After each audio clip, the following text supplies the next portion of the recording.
Hello, everyone. This is NightWorks. In this installment, we will finish the 3 leaves.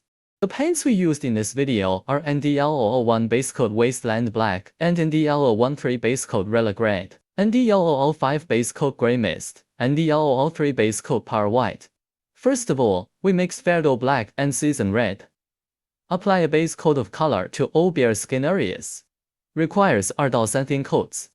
Each coat dries before applying the next. This allows for better control of the details. Avoid pigment buildup in the recess. Pay attention to the direction of the pen when drawing. It can effectively reduce pen marks.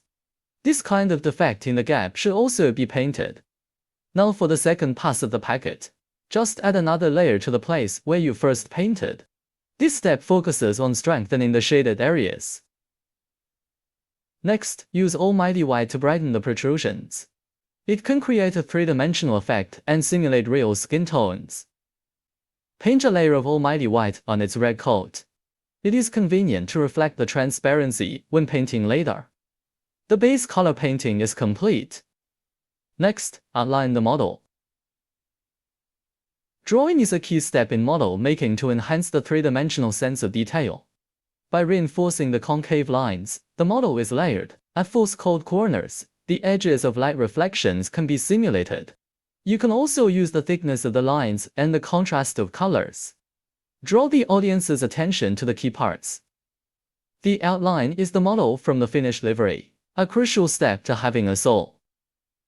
Whether it is the pursuit of realism or artistic expression, hooking can make the patience and skill of the maker be the most intuitive reflection. Hooking up the line is done. Next we use ND003 Primer Type Power White, ND001 Primer Type Wastel Black, ND005 Base Coat Grey Mist and ND000 Premium Sable Hair Crochet Pencil. In this step, we mainly paint the rest of the tail. First of all, we need to unify the direction of the light source. Define the direction of the main light source. Make sure that all raised surface highlights and recessed shadows follow this direction. By simulating the natural reflections and shadows of light on undulating surfaces, letting detailed textures pop out of the plane.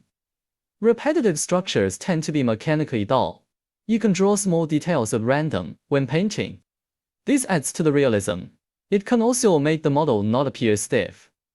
Here we start with the burnt color of the pen base color.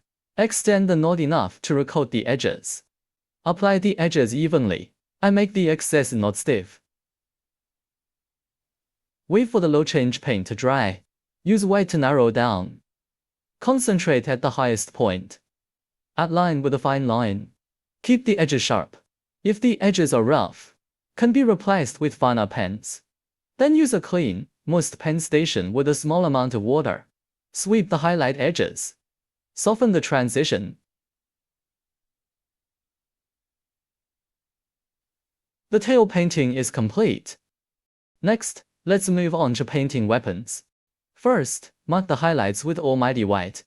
While the paint is dry, draw the thread on the weapon slightly.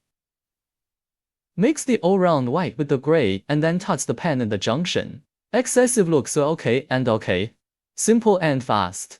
The same method was used to paint the rest of the place. The same goes for the other side. We'll skip it here. The sharper cuts in front of the gun can also be graded. Start by drawing a rough bright area with gray objects. Then use Almighty White to brighten. After the carved stone is ready, we mix gray and all-round white. The proportion is grasped according to the actual situation. Transitions almost done, hook a line. The effect is also very good. Let's show you how it's done.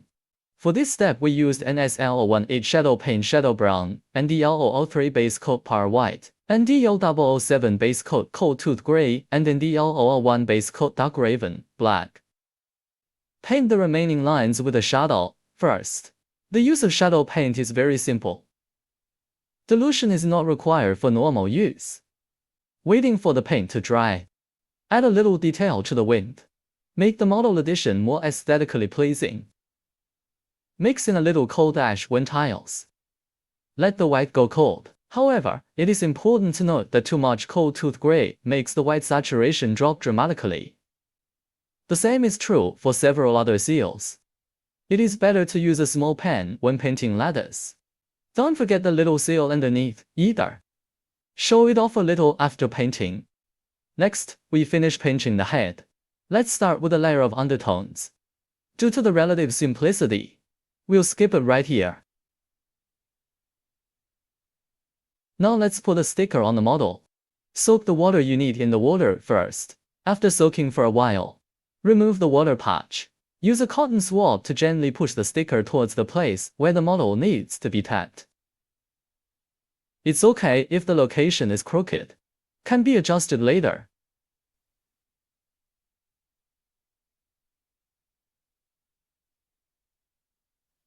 It's the same on the other side.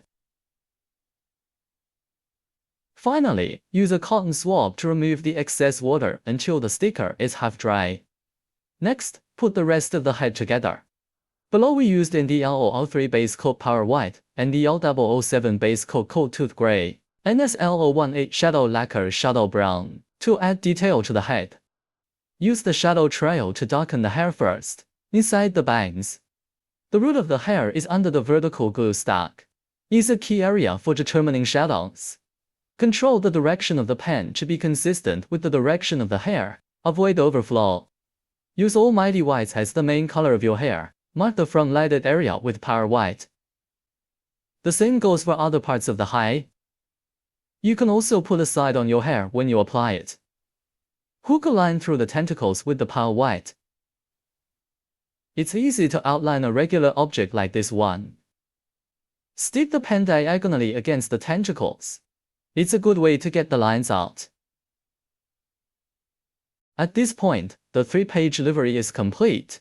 In the next installment, we will make other models. If you like our videos, welcome to One Click 3 in a row. Let's see you in the next installment.